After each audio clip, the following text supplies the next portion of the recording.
Okay, I don't know what was just going on my end, but my timer kept stopping on me. I feel like the devil is trying to work on me, knowing what I'm trying to do Girl, tonight. that's the ghost of Clay That's coming the back. ghost.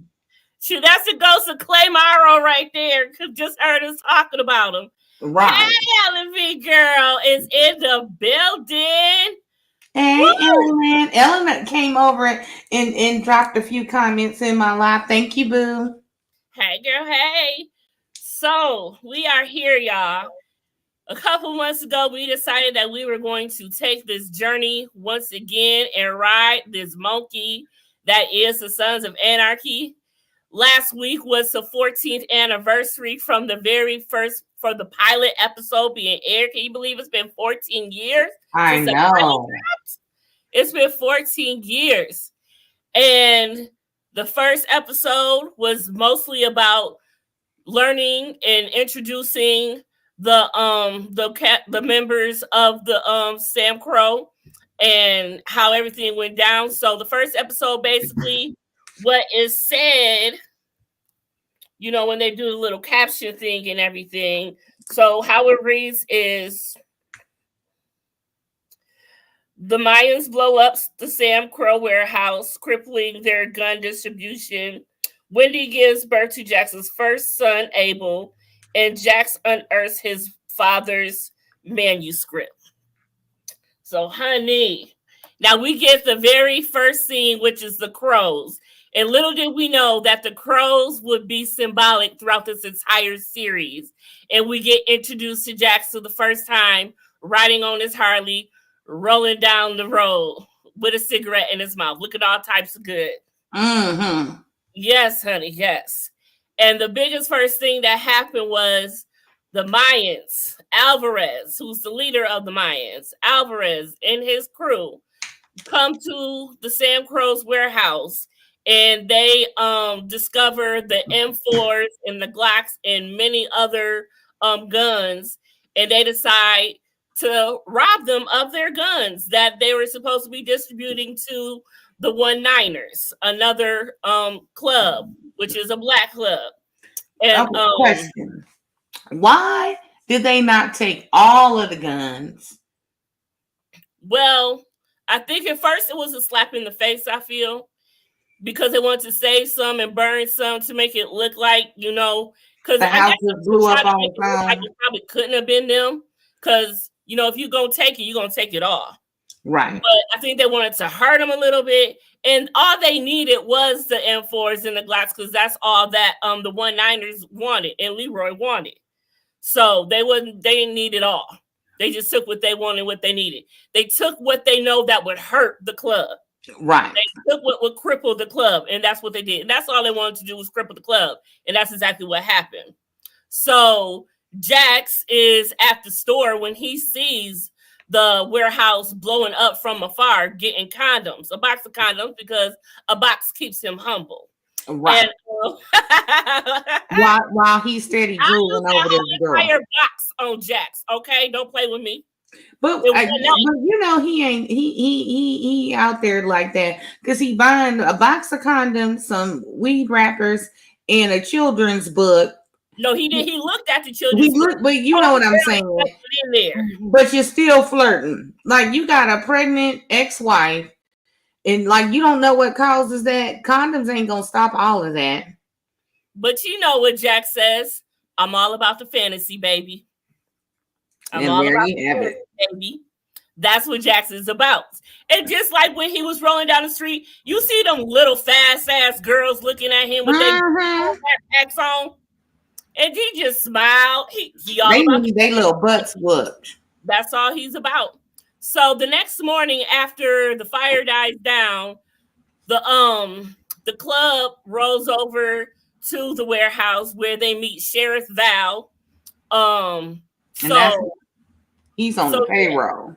Yeah, and you find very quickly that they are on the payroll. Lady V is in the building. Hey, girl. Hey. Yes, we just started. You just in time. Just in time. You ain't missed much.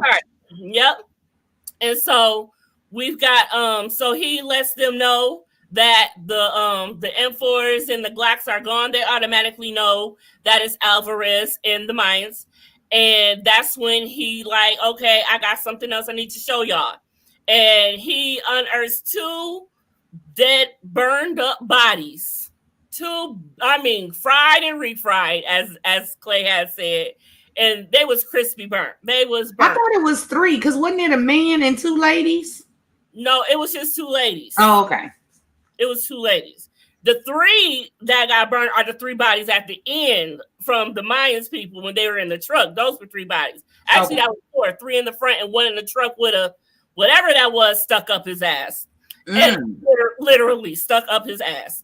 So so that's when they learned that, and so they pay him off. So they pay Sheriff Val off even more money to keep it on the hush hush and do what he got to do to make sure it stays off the wraps in the county, and they don't get, it don't come trace back to them anyway, shape, or how.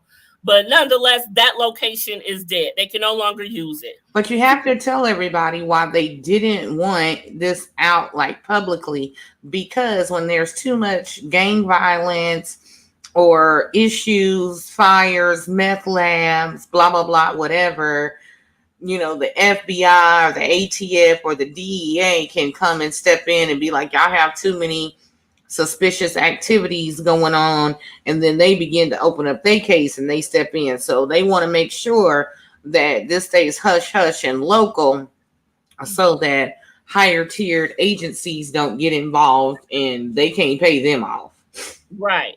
And that's why they pay off the ones at the bottom, so they can make sure the ones at the top don't get into their business. Exactly. So then we see Gemma being introduced. Well, no. Let's go back. Now we see it cuts to them at the club. And motherfucking Half Sack. Oh, Lord. Up to the club with a dead deer stuck in the windshield of a car halfway through. What the hell? And the poor little dude was just barfing all over the place. I felt so bad for him. And first of all, he Half Sack don't eat meat. So he's like, what do you want me to do with this?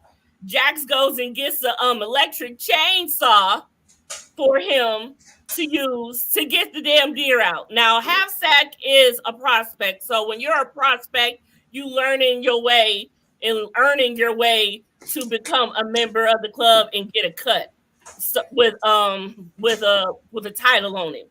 So he has to do all of these gruesome things or whatever the members ask him to do. Right.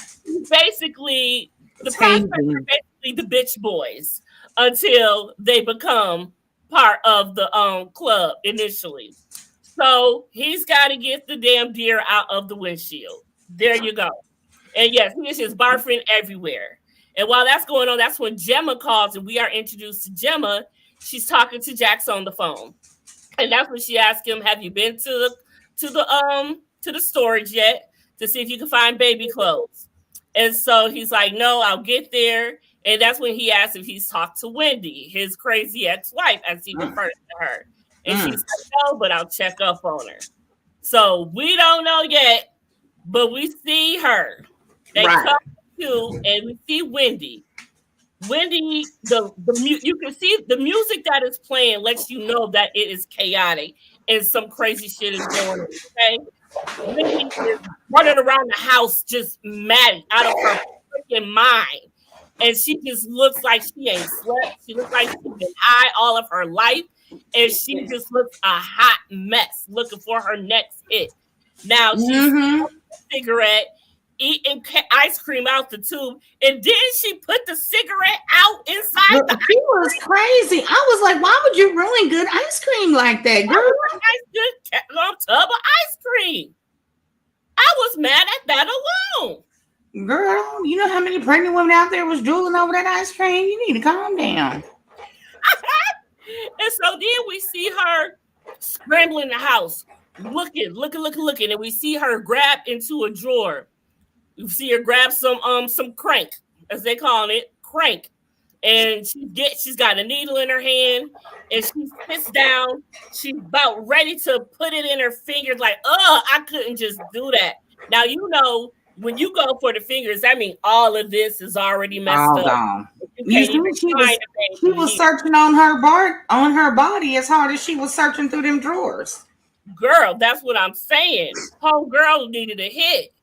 And so she goes and sits down and she's trying, and we don't see her whole body at first. But then the camera moves out backwards and you see her whole body. And this bitch is pregnant. We can't hear you, baby. Pregnant. Pregnant. Trying to dope up with some crank. Just like Gemma said, you ain't nothing but a crank whore. Period.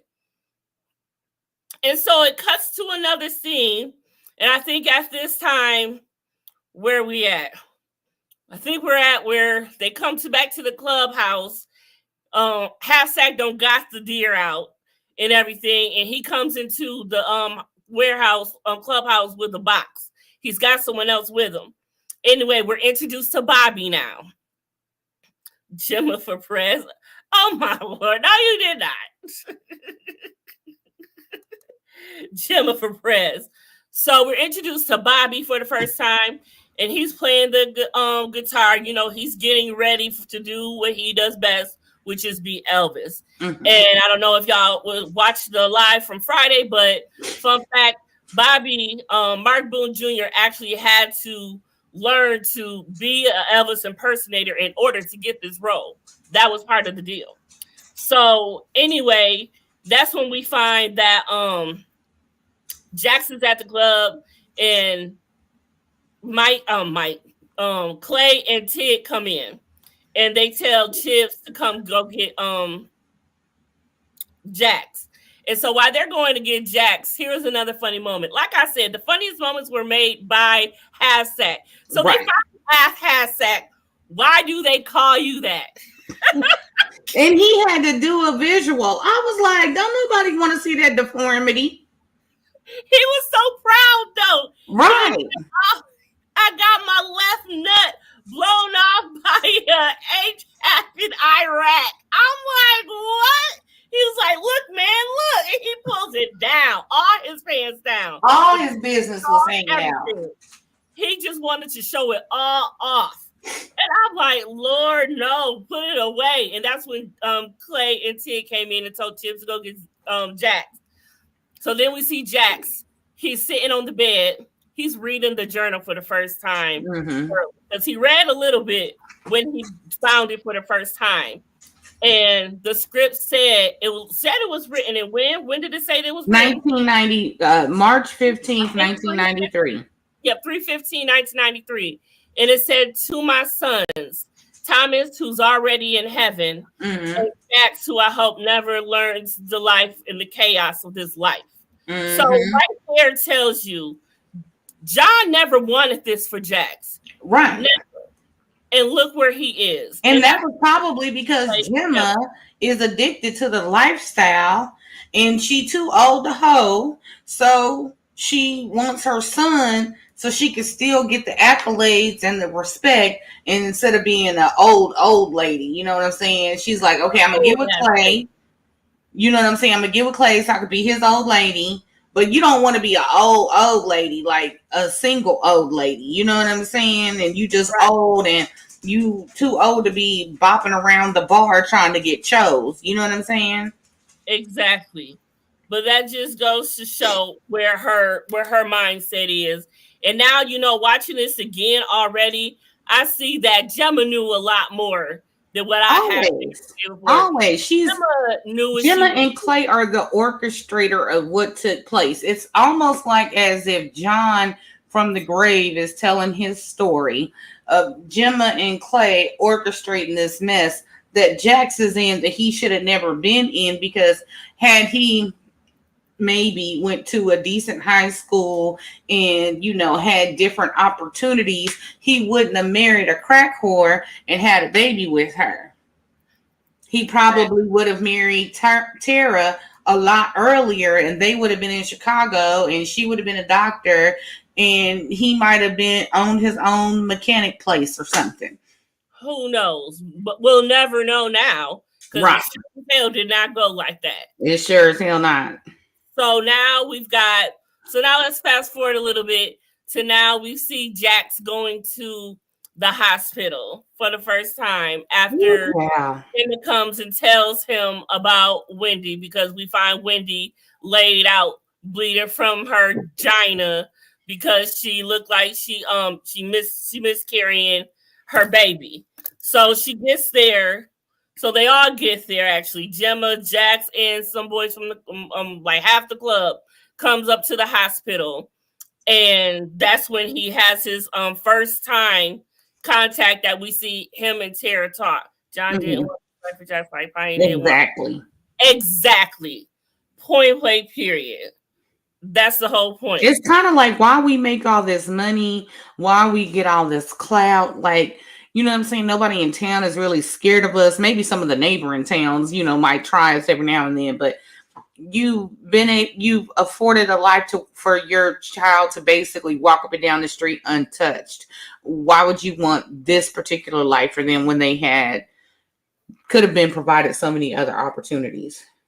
Because Gemma is messed up in the head. Obviously, well, we know that. You see that. She's on a whole nother mindset here. The girl is just not wrapped tight. No, and again, I'm gonna say this. I've said it when I watched it before.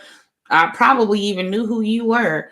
She is addicted to the life, and when someone is addicted to a certain lifestyle, they will prey upon those that are less fortunate to keep their lifestyle as secrets.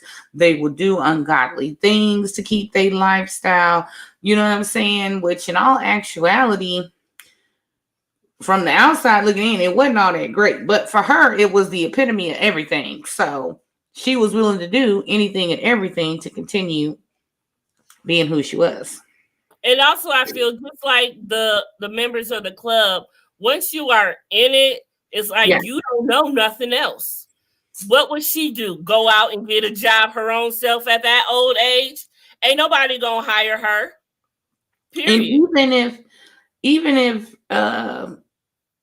let's say Jax was like 25 and say she had Jax young, you know what I'm saying? She might have been 45. She's really not that old, but you didn't live a hard life and you ain't never really worked a job. How you going to explain to somebody why you haven't worked in 30 years? Damn, not season 2. She was ready. Mm-hmm. Like, you have no resume. You don't know how to do anything anyway. Because you're just used to ordering people around and scheming and scamming. That's all you good for. You don't know how to do nothing. You have no tricks or trades, but just being the bitch that you are. She could have went and worked for Bernie Madoff. They could have made billions together because that's all she know how to do. Ain't that the truth? That is the God honest truth right there. Because that's all she know how to do is plot, scheme, and scam. Right. So once so now we're talking to so Jax is talking to the doctor and she's telling him everything that's going on and how they had to do an emergency C-section and Abel was born 10 weeks. So she was like 20, and that's right around that cut. You know what I'm saying? Where with no other medical complications, just being born early, and they, you know, put you in the little incubator to grow the rest of the way. Right. But right around, so if they say 40 weeks, she might have been at 30 weeks, like 25, 26 is really like pushing it. Like they really don't try to take babies before them. 30 weeks, you know, is still a lot. And then he had complications due to the drugs and complications due to hereditary defects as well. So he got a bad hand dealt to him off jump, and he ain't even got into the world yet. But he's a little fighter though.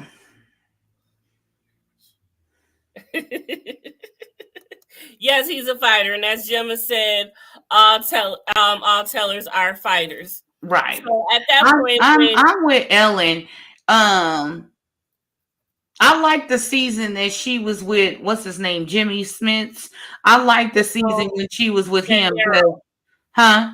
narrow, but that Yeah. was, but shoot, at the end of that season, shoot, that's when I she know, but he made her softer. He made her softer.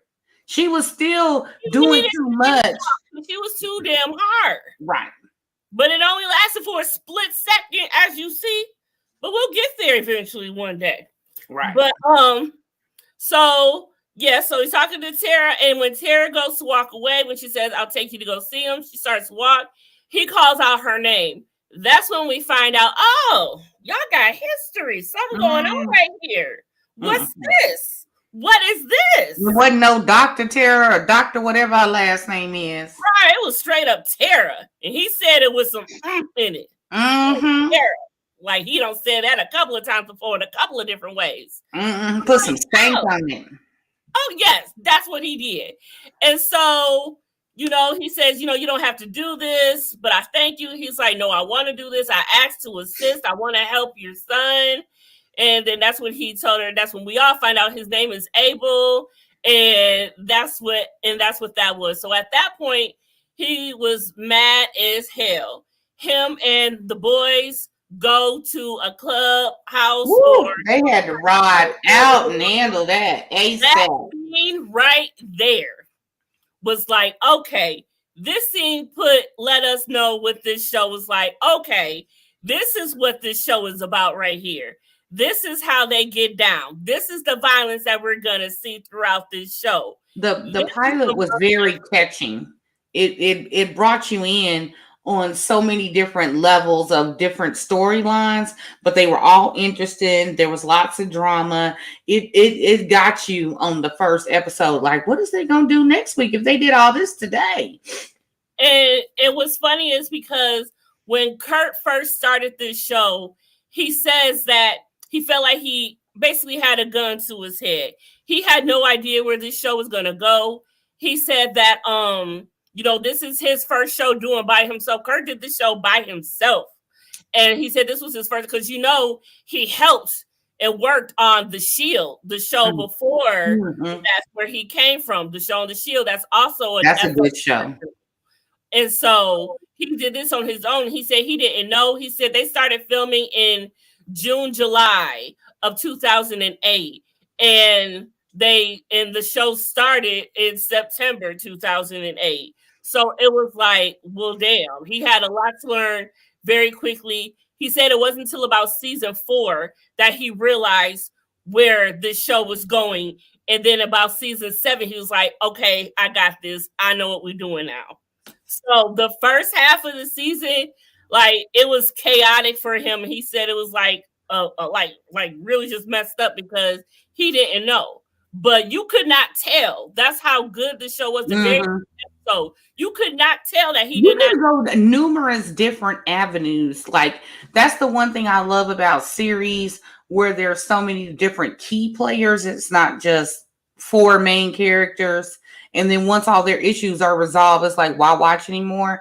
But this one had so many key characters that you could go off and have the crew help this person. You could go off, have the crew help this person. You could go off on an episode and have a background story. There are so many different levels that you could have went through. I think they could have even had more seasons. Oh, definitely. It could have definitely. That's why I'm like, you could have definitely carried on, but had not he basically been, I believe it would have been, or something would have came about had Disney not fired Kurt Sutter. And that's messed up that he got fired. How you get fired from your own show? Right. That's really fucked up. Period. And I don't like that. Ask Wendy Williams. Ain't that the truth? So so when Jax and the boys get to the club, there's some men and they're doing their thing, playing pool or whatnot. Jax takes that motherfucking cue stick and just bows this dude like Woo! He up. boy, he has some anger built up from 6 months of Sundays or something. I don't know, but he let that man have it. I almost felt sorry for him. Almost felt sorry for him. So these are the men that sold Wendy the crank. Right. And so that's why he went to him like, you sold my pregnant mom, my pregnant baby's mother this, shit. And look, he ain't going into detail what happened, but that was enough. She was pregnant and you sold it to him. Now you about to get these hands and you about to get this Q stick right here. And they ain't even supposed to be selling in Charming. That's the whole point where we're going to get to in a minute. And so he hits him good, right? And he jabs that mug. Mm-hmm. And right in the safety deposit box, if you will. Right. He about to be half sack too. I said, oh my God, no they show this on this channel? Like, oh, you know FX be getting down through there. FX don't play. Like, I should have known better from what we saw on The Shield. FX don't play. So he got his lick. And it was funny because Bobby, he's holding the gun. He was like, lunch on me. And it was something about Irish, something balls or something. And I'm like, he is too funny. And that's when they look down and you see the QC dead in the man's balls for real. No bullshit. Dead in his balls. Chocolate balls or something he called them. Balls, I think it was something like that. Yeah. So we later learn after another scene that those men were the Nordics. And they go and meet up with Ernest Darby, who is the leader of the Nordics. And that's when they found out that they're the ones that sold Wendy the crank. And so they're having that conversation inside of the restaurant. And that's when we find out, one, that Opie was in Chino serving his time. And Darby made sure that he was straight. His boys made sure that he was straight while he was up in there. So I felt that you could throw him a little bone. But I don't trust Darby as far as I could throw. He just looks like a piece of shit. Yeah, I don't trust him as far as I could throw him.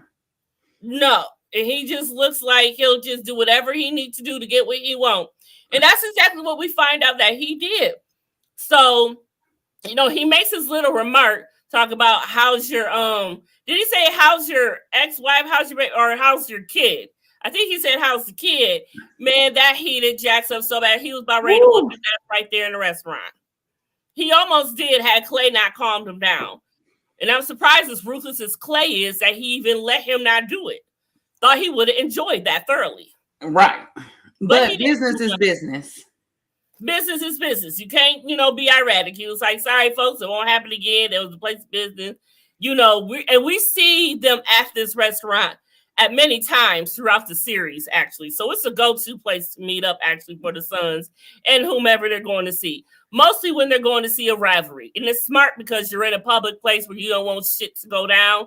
Like, we can't afford to have no shit go down right now, so let's just play it cool. Yeah, keep the heat off of them. Right. Be somewhere in public where it ain't, whatever it is going to be. So that's what we learned that.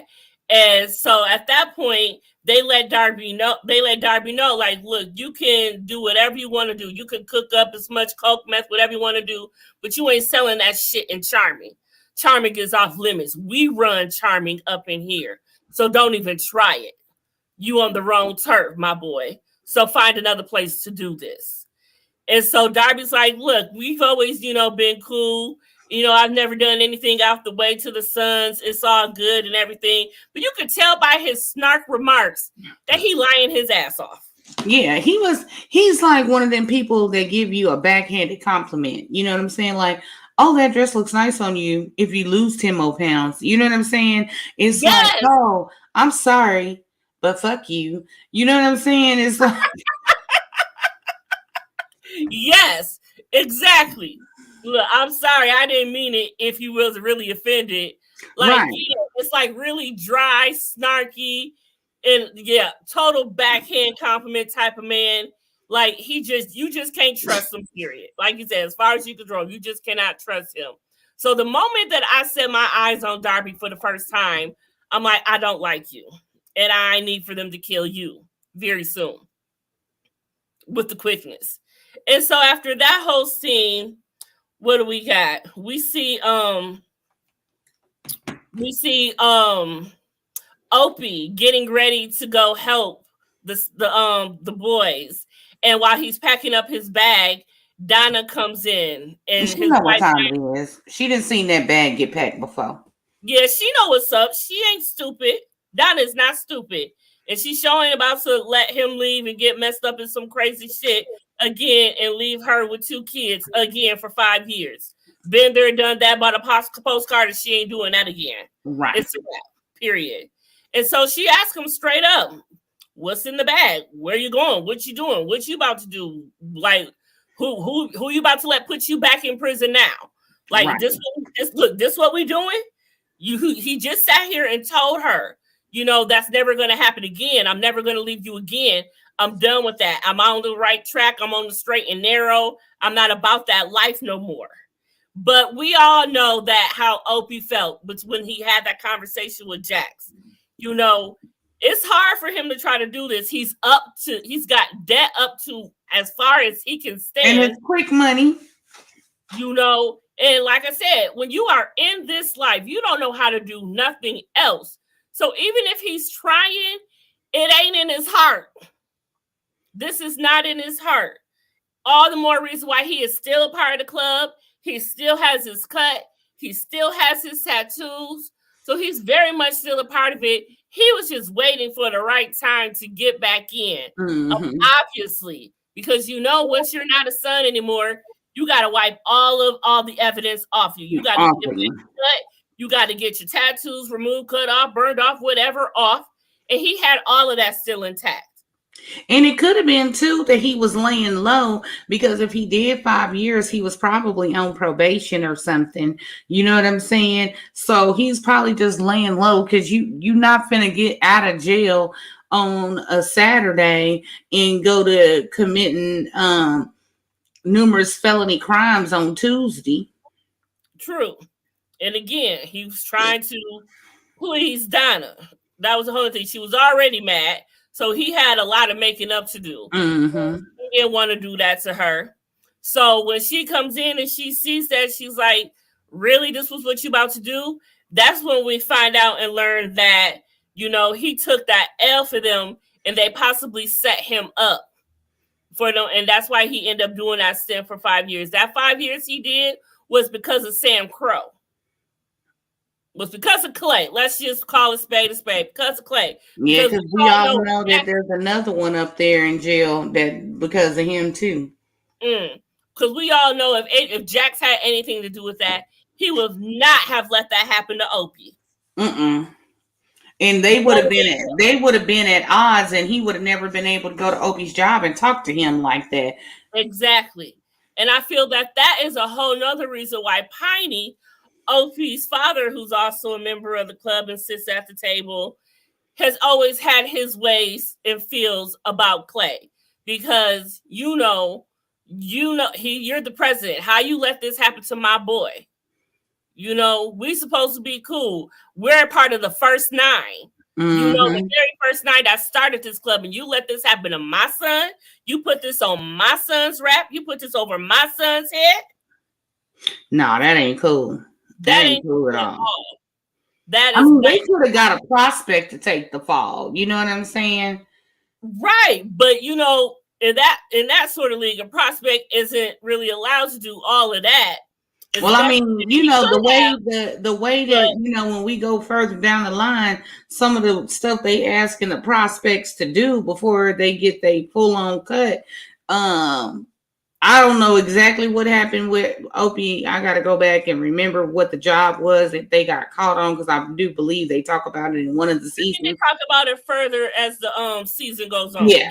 But what I'm saying is somebody else with less ties to the higher chain of command, somebody with less ties, to Jax and you know what I'm saying? Like somebody lower down the chain. He had to sacrifice. They always have to sacrifice someone at some point too.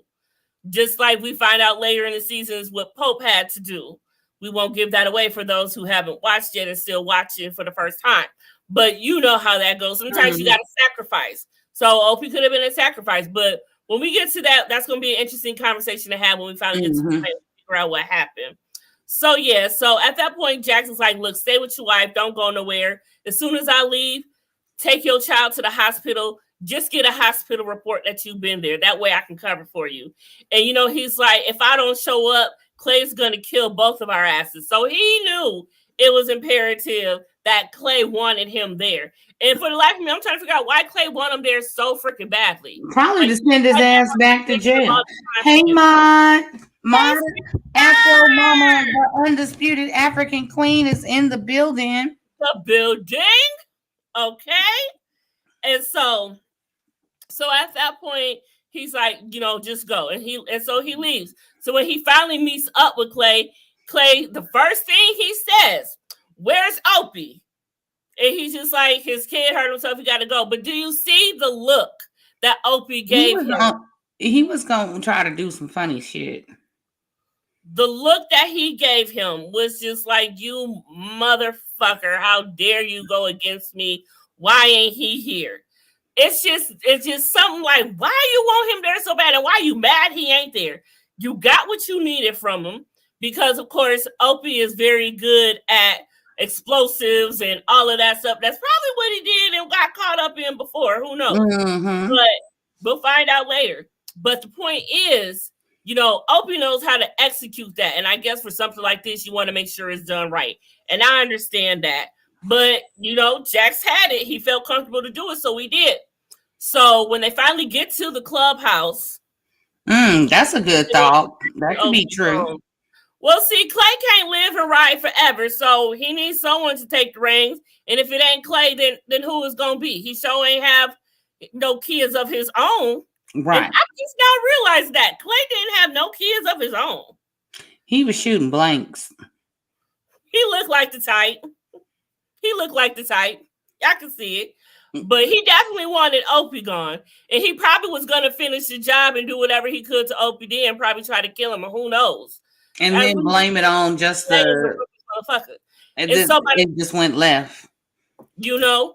And so when they get to the warehouse off the grid of the Mayans, they find their guns that they had stolen from them and everything. But that's when it gets tricky with them. Okay? Because the conversation before that scene, Gemma is back at the house with Clay. And that's when we find out that Gemma has a love for birds. Gemma loves birds. That's part of her thing. She loves birds. And so she's feeding her birds and everything like that. And she's talking to Clay. And we realize Clay got something wrong with his hands, carpal tunnel or something like that. So they have that conversation. They trade stories how Jax talked to both of them.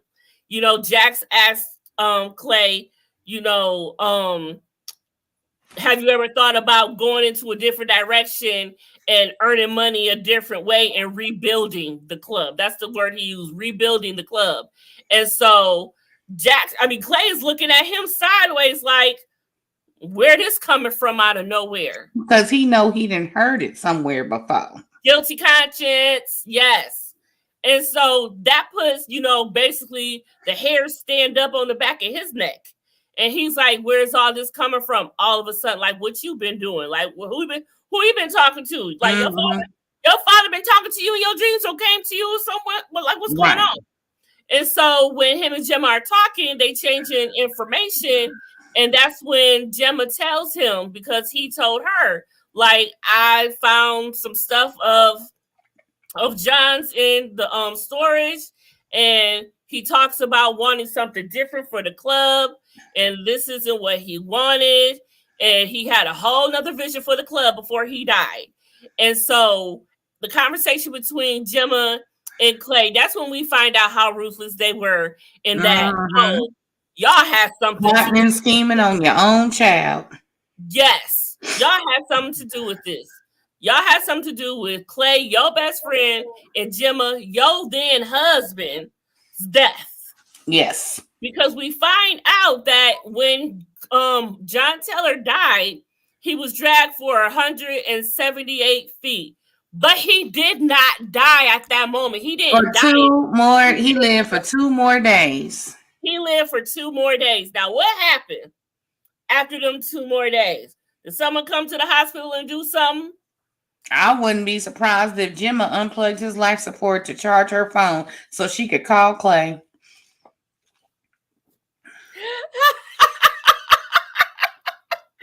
That ain't even funny, but yes, it is.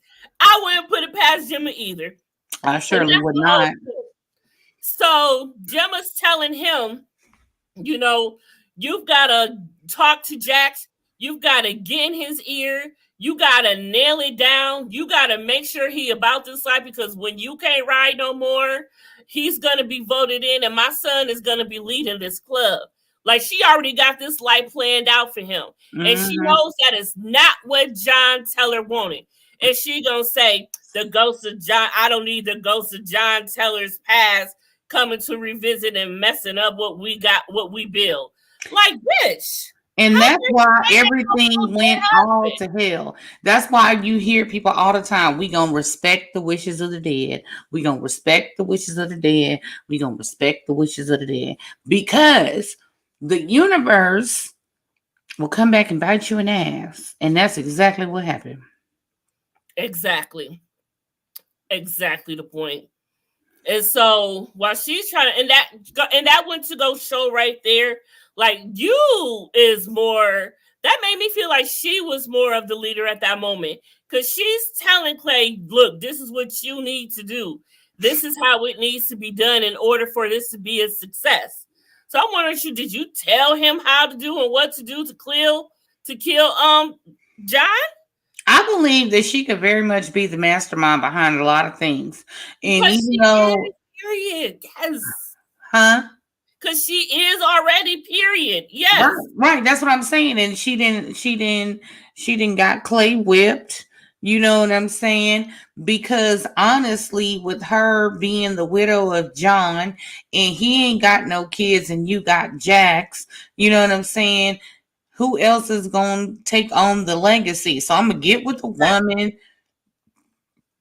She's got a son already. I ain't got to worry about babies and birthing and raising a kid or whatever. I can just kind of jump in and take over and play daddy of the year or whatever. And, bond with him over the morning. Your father was my best friend. We should be best friends, yada, yada. You know what I'm saying? Like a Yeah, whole load of crap to gain someone's trust in a vulnerable moment. And then they plotted together to scheme and manipulate. exactly. That's the whole point of that. The biggest scheme of it all, period. Mm-hmm. And then you seen after she laid all that down to him, you got to do this, you got to do that, you got to do that. What did she top it off with? Some good old head. Mm-hmm. She sealed the deal just like that. Just like that. It didn't take nothing. Like, damn, you really a messy one, Gemma. That's Well, how you Clay operate. seemed That's how kind of you dumb do. to me anyway. Say what? Clay seems kind of dumb anyway. You know, he do it, and it obviously, because how you gonna set out to kill someone and people already knew from the get go? Because Piney knew from the get go. That's one thing. Piney knew that from the get go, and that's why Piney is the way he is toward him. Mm-hmm. Because you see, he kind of stuck it to him when they were sitting at the table talking about, they need to make sure they get this shipment back because they were scared that that the Mayans was gonna show up to the 1-9ers and sell them the guns that they was gonna sell them. And, Mm-hmm. when Clay and Leroy had that meeting, he was like, look, I've never disrespected you by selling to the Mexicans. Do me a solid and, like, basically, as our girl would say, extend some With some grace, grace. extend some grace. And so at that point, he thought that it was going to be mutual and they thought that that could happen. But that's when they decided, nope, that ain't going to happen. We're going to blow the shit up. We're going to get our shit back. Point blank, period. But I say that and like I said, I say that I think he's dumb is because I see Gemma being the organizer, and you get your dumb jock, dumb biker, dumb, whatever, trash man, whatever. And it's like, okay, I'm giving him something he ain't never had before. I'm a woman in power. First of all, it was just fun behind the back type stuff. Whoever decided they wanted more, yada, yada, whatever. And then Gemma realized how easy it was to manipulate him and get him to do what she wanted him to do. And so when John was, taken out of the equation, I feel like Gemma was so much stronger in personality wise that he just did whatever she wanted him to do, you know what I'm saying, to make her happy. And then Yes. she, of course, was scheming, putting ideas in his brain, and him wanting more money, clout, cars. I mean, didn't she, never mind, that's going too far about the car thing. But anyways, you know what I'm saying? She was about a lot of material things as well. So I feel like she realized that she could, run him or whatever. And I feel like a lot of the ideas Clay has probably came from Gemma, and then she sent him to execute them, and he looked like he was knowledgeable in front of the crew. But you know what's so crazy? Like, you set out to do this, make all of this possible and happen. Why would your dumb ass, and I'm talking about Gemma right now being dumb, why would you save a whole entire manuscript for your son to grow up one day and read? Like, why didn't you just get rid of that? Maybe did she not know it was there? How could she not? She just, because she was so busy trying to get up under Clay, she probably opened the drawer, dumped the shit in a box, closed the box, Or put she John could, on. because she did say she hasn't been through that storage and ran through that stuff in years. But still, even if that time, if you knew about it, why didn't you dump it? Everything was nicely placed And in there. Because it or looked she like didn't know where it was. that could be the truth. That could have been the whole thing. And maybe he was hoping one day that Jax would run into it just in case. Well, But you know that is what? just Because it fake. said to my son, he wrote this thinking Jax would find it someday. The way it's written, yes. And throughout, we will see Jax reading this manuscript for at least the first 2 seasons, I believe. At some point, we don't see it as much carrying out, but the first season, the second, definitely. Mm-hmm. So let's talk about the scene where after the surgery for Abel's stomach is repaired, Tara comes to Gemma at the hospital. She's there with Luann, and she tells her, the surgery was a success, and we think that it's right to just go ahead and do the heart surgery right away and not wait. And so she pulls her to the side. She's like, "Can I talk to you for a minute?" And she tells her, Wendy's this, Wendy's that. Could you go talk to her, make her know she's not alone and all of this stuff? And that's when she's like, "Nothing I say to her is going to make that crank whore feel loved." And so she was Gemma ain't no punk now. Gemma ain't no punk. no, she is not. And then that's when Tara was like, "Wow, I forgot how forthcoming you could be." And then she was like, "Yeah, I guess you forgot about a lot of things." And so now we're starting to see the dynamic between what goes on between Tara and Gemma at this point, and how their relationship has navigated at this point in time. Yeah, you And could tell they ain't never liked each other. no, obviously you see that. Well, see, I wonder if that's always been the case, but I don't. Obviously, Gemma didn't like the fact that she just left Charming, and that was that. Like, basically, and broke Jax's heart. And I'm wondering if that could be possibly why he ended up getting so much more into the club. I don't lost the lady, my old lady. So why? Might as well focus on the club. They ain't gonna leave me. And I think And that's it what could have been, hey, it's them or me, and he chose them, and she bounced. that could be too. There's so many theories. So the conversation continues, and he's like, "Yeah, you forgot a lot of things." She was like, "I'm not the same girl I used to be. Some people change, this, that, and the third." And they exchange a couple words before Tara turns around and walks away. And that's when Gemma lifts up her scrub shirt, and we see her tramp stamp. And we like, "Oh, so you were once a part of this life, Miss Mm-hmm. Lady, Miss Doctor. You were part of this Now life." she acting all high and mighty because I didn't think she was. And when I was like, oh, okay. Yes. Yes. And so that's Mm-hmm. when Gemma's like, "Oh, I see some things don't change." And she's like, "I keep that behind me to remind me the shit I put behind me and left behind." I was like, "Oh, okay." And that's when she's like, "Oh, you're so clever." And then she walks away from her and calls her a bitch. I'm like, "Damn, you don't call her a hoe bitch. That's how you feeling." And Mm-hmm. so that right there put set the base tone of the relationship that Gemma and Tara have and how they feel about each other. So here it is that we've got a crank whore of an ex-wife that Gemma don't like, and now this bitch has come back into her life that broke her son's heart in the first place, who she feels she had to come and pick up the pieces. And I think that's when I don't know if you could say, because you would say mommy issues, but in this case, it's son issues. Mm-hmm. Because Gemma got some son issues. And we talked about this before Friday, not necessarily as she looks at him like the husband type, but she looks at him for validation and to make her feel good. Because obviously Clay don't do that enough. But Because he she needs young. attention so much. And Jackson's always giving it to her. He didn't have an old lady to give it to, he didn't have a father.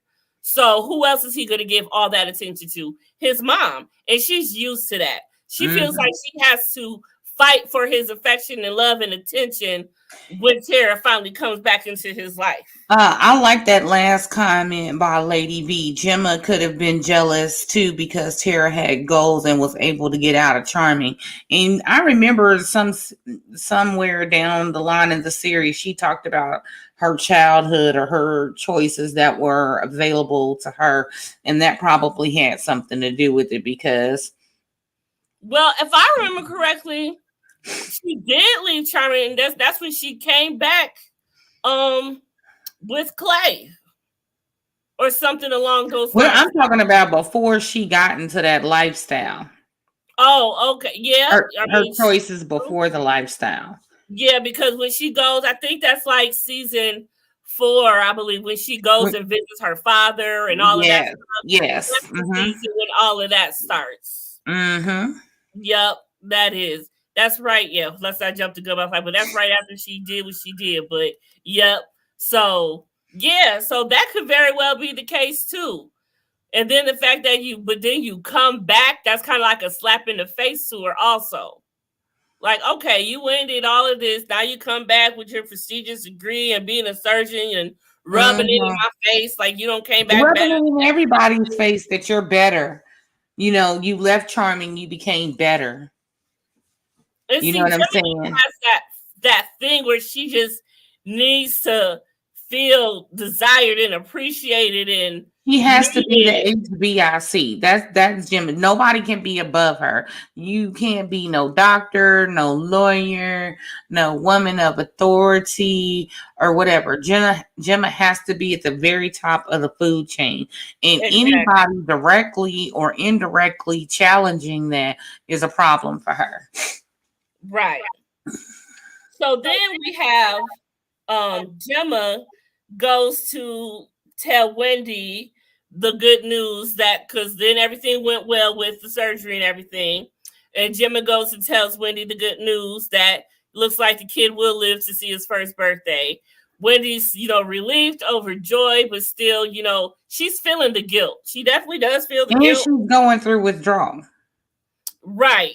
And so she's like, well, I just, basically she just wants forgiveness from Jax because Jax had visited her right before Gemma came and told her, like, look, you need to get help. You know, he wasn't mad at her. He didn't yell at her or anything of the third. He just told her, like, look, you need to get help, girl. Get some help. And all she could think about was, could you please go to the house and get the drugs that were left behind? Because I'll be, you know, charged with fetal abuse if you don't.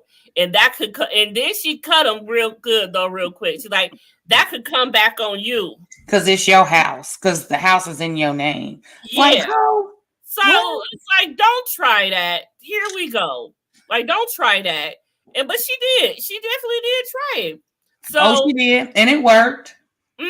Because he went to the house, got all what looked like about 7 packs of crank. And he flushed them down the toilet. And the crazy part about it is how if she wouldn't have passed out or whatever and had to go to the hospital, she could have did all of those and killed herself and the baby. So at least that, I guess, is in a good sight that did happen, because it could have been worse and Abel wouldn't even be here. Right. Period. So when Wendy goes to see her, so when Gemma goes to see Wendy, she comes in real cool, calm, and collected, but sort of eerie in a way. Like, you about to do ain't this nice. The calm before the storm. And that's exactly what it was. She comes in and she's like, how about we do a little prayer? And even that threw Wendy off, like you, bitch, you pray? Like, you even know how? Right. Is God even going to listen to you? Are we both going to burn right now if you do? And that's why I pray over my food separately in case whoever's saying grace ain't cool with God. Child. And so they started to say a prayer. And she says, dear God, thank you for saving this boy from his murderous junkie mom, who cares more about a $40 rush than she did her own flesh and blood. I was like, damn, Gemma. She can't never say grace at Thanksgiving in my house, because she'll have a field day with me. I'm not excluding myself and the rest of my family. We're going to be there for 20 minutes while she read the room. One thing you don't do is tell Gemma any of your business, because she will use it against you in all courts of every single law. All the time. And so then she chokes her up. I mean, and she is choking her. Like, good. I thought she was trying to kill her when she choked her. But she's like, if you so forth cast a shadow on this kid, I will finish this job. You will never call him mommy. And I'm like, God damn. You about to make sure some shit. I would have if once I left the hospital, I had to move to a different country. I was scared of her. Hell yeah, I would have fled. I would have been up and out. I would have bounced. And so before she leaves the room, she says, I suggest you turn to Jesus. And she tosses her a Bible. And when Wendy opens the Bible, it's a fat ass syringe. Like, I know, like that's a holy grail. God damn. Why you gotta be so big? Like, she clearly knows how to operate the small syringes. You should have given her something she could have operated better. Right. So, well, she figured it out. So before that happens, though, the scene cuts to we got Annabelle and Melissa Richard. Wendy and Gemma are my least favorite characters anyway. Man, okay, Melissa Richards, thank you for joining. You're a new name. I haven't seen you before. Thank you for coming through. Let me know where you are tuning in from. That's what I like to do with everyone that comes in. So I don't want to jump too far, but did you like Wendy toward the end? Because the ending, Wendy was different. So I just want to ask that. So then it cuts to, what does it cut to? It cuts to Jax. And he goes to thank Tara for everything. And this is after the fact that he has came back from, going to the Mayans Club and killing about 4 men. Now let's talk about that real quick. There was a lot of tension between Clay and Jax in this scene. A lot of a lot. A First, lot, a lot. the fact that he didn't bring Opie. Then Clay is still mad and carrying on about the fact that he's found John Teller's manuscript.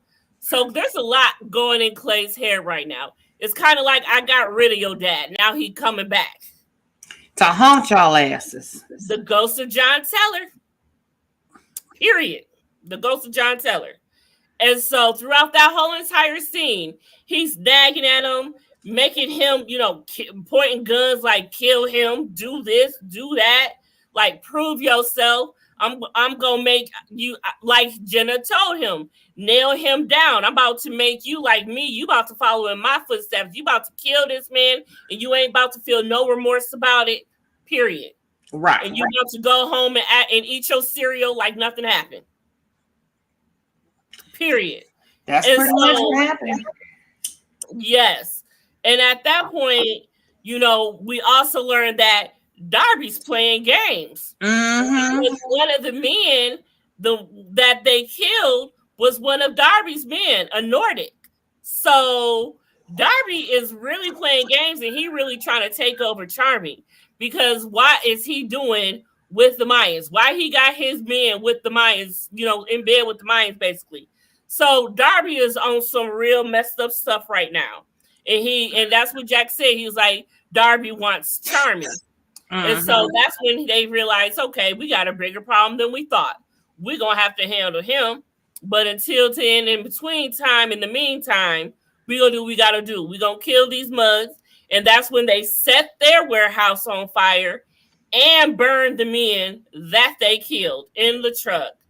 I was like, Lord Jesus. So we've got a lot of burnt bodies through this very first episode. Okay? And so back to Jax and Tara. Jax goes to see Tara after this whole ordeal, and they have a moment.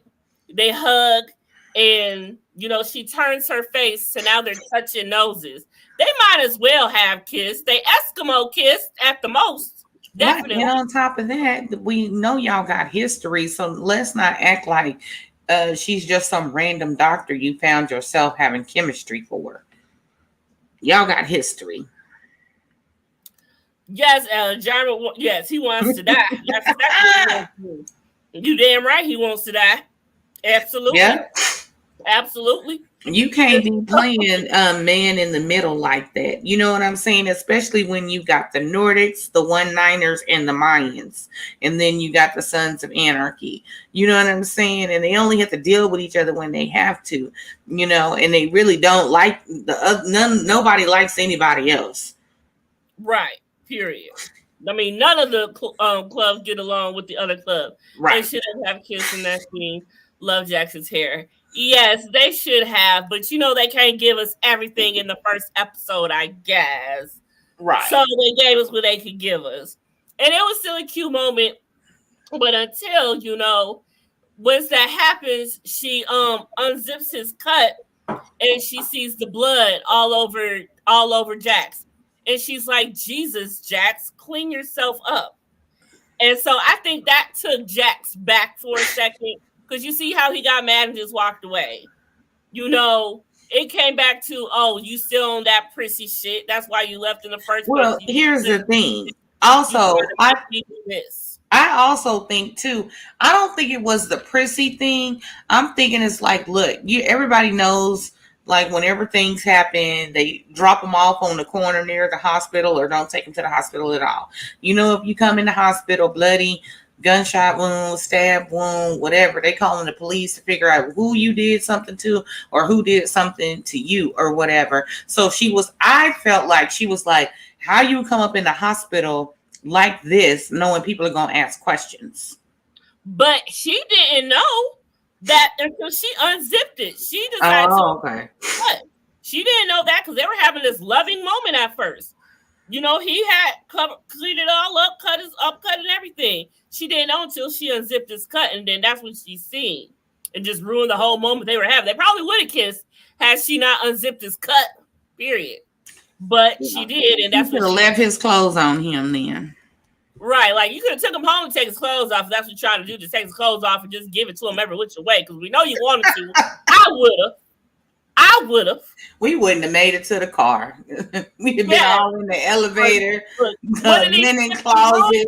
Or something. There's an empty room or two up in Oh, here. you know they be having the nap rooms in the hospital, honey. You seen Grey's Anatomy in private practice in Chicago Med and all that. We'd have been all in all of that. Yes, there's plenty of places. It ain't even got to be a patient room. It could be a janitor's closet, an office off the rib. Something is always available to get it on. Stairwell. You know, there's many places. I know people who have gotten it on in hospitals and nursing homes and things like that of that nature. I know. Right. Period.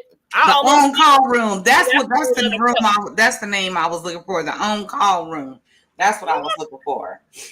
Yeah, but I'm scared of the on-call room because the on-call room is the room that has the overhead projector and all that, and I be feeling like that's a camera in there that people could see. I know that they can't, but that's just in my mind. I'm scared, so I would have to not do the on-call room. Because everybody know about the on-call room. Everybody go to the on-call room when they trying to hide and get some free time. That's the place for everybody to go low-key. Well, you never know when the moment could have sparked in the on-call room. I'm just saying. No sex in the on-call room. No sex in the on-call room. So they knew better than that. They didn't go there. So Jax walks away looking like he pissed and everything. But he actually goes and cleans up. He really did. He went and cleaned up. And that's when you see the camera pull back and you see the big ass back tattoo that is on Jax's back. And that's like, oh yeah, you really into this club. You all the way into this club. All the way in. You never leaving this club. Because your whole entire body says Sam Crow. That's your whole life. So you ain't nothing coming. This is you. This is what you're about. This is what you stand for. You don't know nothing else. Just like anybody else. Mm-hmm. Rooted. So after he cleans himself, he finally does go and see Abel. Because he said he didn't even want to go see Abel. Because he kept saying he's gonna die. And that's I would have been like, just like Gemma did. I'd have slapped the shit out of his ass. You don't be putting that shit out in the universe. But then she went and sat down and hit a joint. I was like, dang. That's when I realized this is my first time watching Sons of Anarchy without being high.